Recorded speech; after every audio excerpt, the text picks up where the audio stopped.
Buenas tardes, mi nombre es Dolores Margarita Navia Sornosa. El día de hoy voy a hablarles acerca de la unidad 3 y 4 de la materia Teorías y Sistemas de la Psicología. Hoy es 4 de diciembre del 2025 y son exactamente las 12 del día y voy a dar inicio a la exposición de la unidad 3 y 4. La unidad 3 nos habla acerca del conductismo y el cognitivismo. Voy a dar inicio a esta unidad. En esta parte vamos a profundizar en las corrientes que transformaron la manera en que se entendía la conducta humana durante el siglo XX, el conductismo y el cognitivismo. A diferencia del psicoanálisis, que se enfocaba en lo interno y en los procesos inconscientes, estas corrientes se centraron en estudiar lo que podía observarse, medirse y experimentarse. Es decir, la conducta como un fenómeno visible, controlable, susceptible de modificación. Voy a comenzar explicando el conductismo clásico, luego el condicionamiento operante, continuaremos con el aprendizaje vicario y finalmente cerraremos con el cognitivismo, que surge como una respuesta a las limitaciones del conductismo. El conductismo clásico, John Watson. El conductismo clásico fue desarrollado por John B. Watson a inicios del siglo XX. Watson planteó que la psicología debía dejar de estudiar pensamientos, emociones o conciencia, porque no podían medirse de manera objetiva. Según él, lo único que podía considerarse verdaderamente científico era la conducta observable, es decir, lo que una persona hace y que puede registrarse con precisión. El principio central del conductismo clásico es la relación estímulo-respuesta, conocida como SR. Para Watson, todo comportamiento humano podía explicarse como una reacción ante un estímulo del ambiente. Esta idea no surgió de la nada. Watson se inspiró en experimentos del fisiólogo ruso Ivan Pavlov, quien descubrió el condicionamiento clásico mientras estudiaba la salivación en perros. Pavlov observó que los perros salivaban de forma natural al ver la comida, pero después de repetir varias veces el sonido con una campanilla antes del alimento, los animales comenzaban a salivar solo con escuchar el sonido, es decir, habían aprendido a asociarlo con la comida. Aquí surgen los conceptos fundamentales. Estímulo no condicionado, la comida. Respuesta no condicionada, la salivación. Estímulo neutro, el sonido de la campana. Estímulo condicionado, la campana cuando ya ha sido asociada con la comida. Respuesta condicionada, la salivación ante el sonido. Watson tomó estos principios y los aplicó a los seres humanos. Para él, las emociones y miedos también podían condicionarse. Un ejemplo polémico fue el famoso experimento del pequeño Albert, en el que un niño desarrolló miedo a un animal al asociarlo repetidamente con un ruido fuerte. Para Watson, no nacemos con una personalidad establecida. La personalidad se construye a través del aprendizaje, de las asociaciones entre estímulos y experiencias. A continuación voy a hablarles acerca del condicionamiento operante. B. F. Skinner. Más adelante, el conductismo fue ampliado por Bruce Frederick Skinner, quien propuso el condicionamiento operante.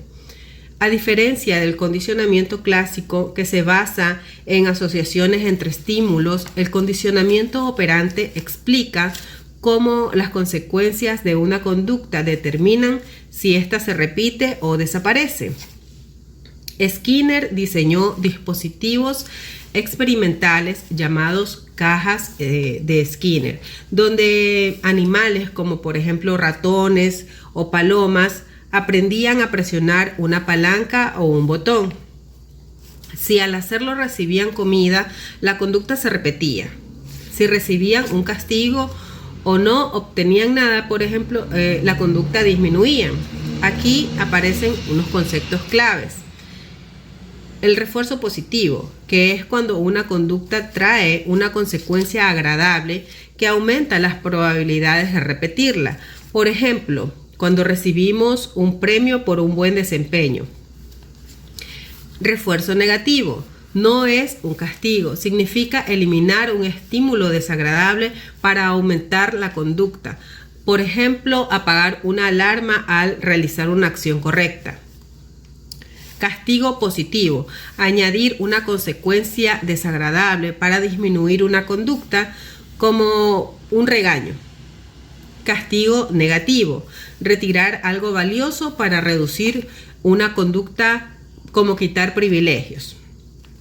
Lo importante de la teoría de Skinner es que la conducta no solo es producto de asociaciones entre estímulos, sino de un aprendizaje basado en las consecuencias del comportamiento. Esto influyó en terapias conductuales, en programas educativos, en sistemas de entrenamiento y también en la comprensión del comportamiento humano en general. Voy a hablarles acerca del aprendizaje vicario. Albert Bandura. Después aparece el trabajo de Albert Bandura, quien propuso el aprendizaje vicario o aprendizaje por observación. Bandura demostró que no necesitamos experimentar directamente las consecuencias para poder aprender. Podemos aprender observando por medio de las acciones de las otras personas y los resultados que obtienen. Su estudio más famoso fue el experimento del muñeco bobo, donde se observó que los niños imitaban comportamientos agresivos después de ver a un adulto actuar de esta manera. Según Bandura, el aprendizaje por observación se da mediante 4 procesos, que son la atención, notar la conducta del modelo, la retención, que es recordar lo observado, la reproducción, que es imitar la conducta, y la motivación, que es decidir si vale la pena imitarla según las consecuencias de lo que se vio. Este enfoque permitió comprender mejor cómo se adquieren conductas sociales, normas, valores y habilidades, especialmente en la infancia. A continuación, voy a hablarles acerca del cognitivismo. Piaget, Brunner y Neisser. Finalmente, el cognitivismo surge como una respuesta a las limitaciones del conductismo. Aunque los conductistas explicaban muy bien la conducta observable, dejaban fuera procesos mentales muy importantes como la memoria, la percepción, el pensamiento, la solución de problemas y la toma de decisiones.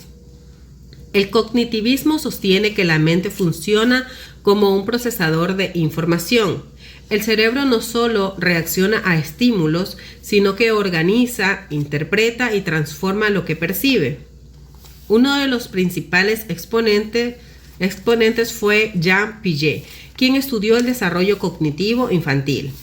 Piaget planteó que los niños no aprenden igual que los adultos y que pasan por etapas de pensamientos que evolucionan progresivamente.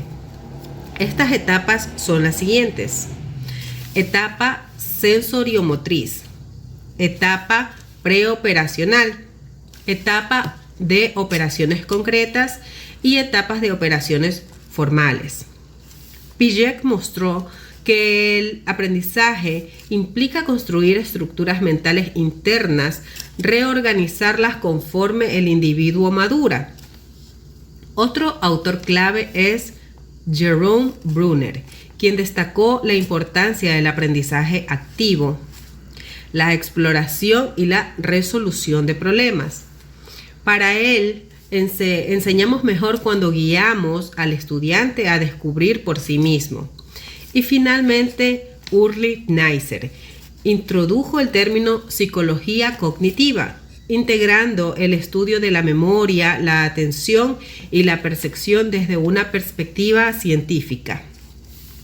Gracias al cognitivismo, la psicología volvió a enfocarse en los procesos internos, pero esta vez con métodos experimentales más rigurosos, integrando el funcionamiento mental con la conducta observable. Como cierre de esta unidad, vamos a decir que, en resumen, la unidad 3 nos muestra una transición fundamental en la historia de la psicología.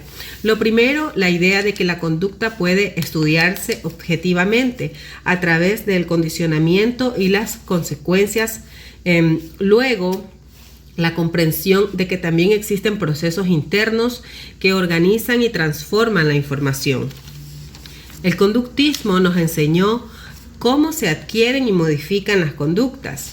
El cognitivismo nos mostró cómo pensamos, recordamos y aprendemos. Ambos enfoques marcaron un antes y un después en la psicología contemporánea. Con esto concluyo con la explicación de la unidad 3 de la materia Teorías y Sistemas de la Psicología. Voy a dar inicio a la unidad 4, que trata acerca de la psicología humanista, existencialismo, gestal y logoterapia. En esta parte exploraremos un conjunto de corrientes psicológicas que surgieron como respuesta al conductismo y al psicoanálisis. Estas nuevas perspectivas buscaban comprender al ser humano desde su libertad, su experiencia subjetiva y su capacidad de crecimiento personal. Hablaremos del existencialismo, del humanismo, del enfoque centrado en la persona, de la gestal y de la logoterapia, además de mencionar las terapias de la tercera generación que retoman algunos de estos principios. Vamos a empezar.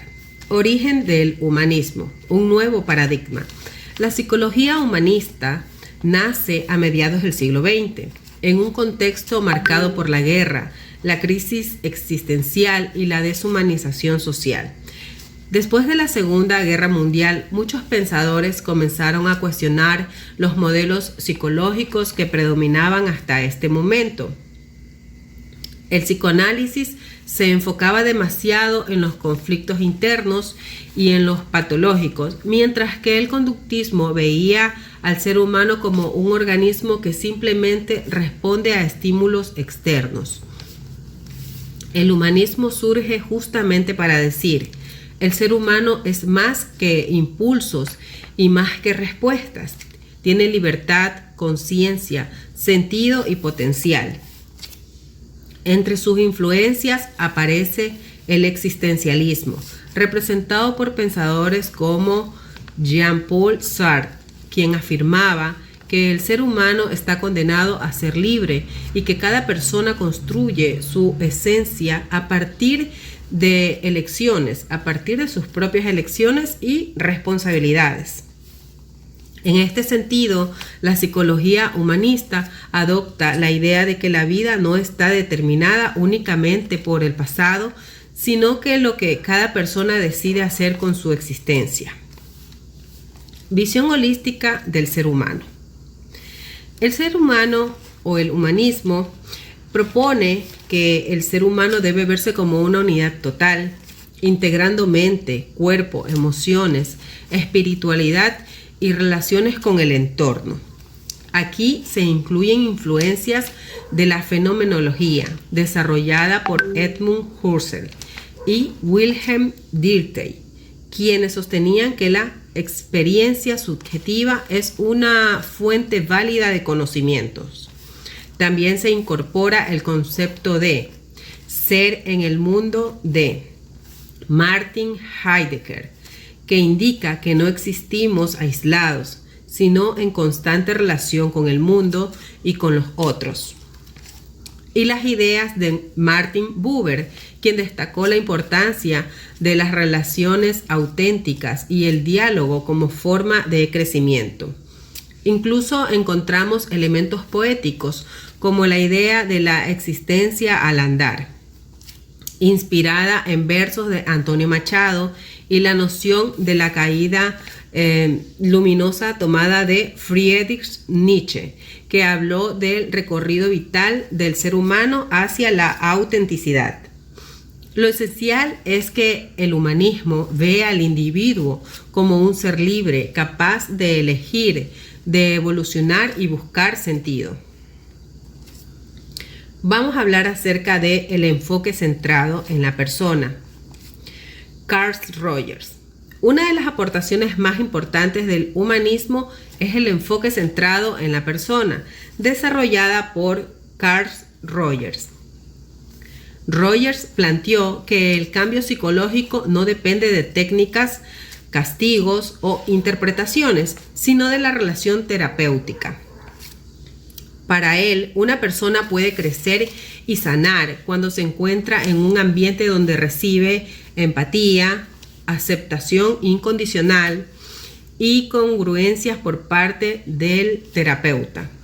Roger creía profundamente que todos los seres humanos tienen una tendencia natural hacia el crecimiento y la autorrealización, siempre y cuando el entorno lo permita.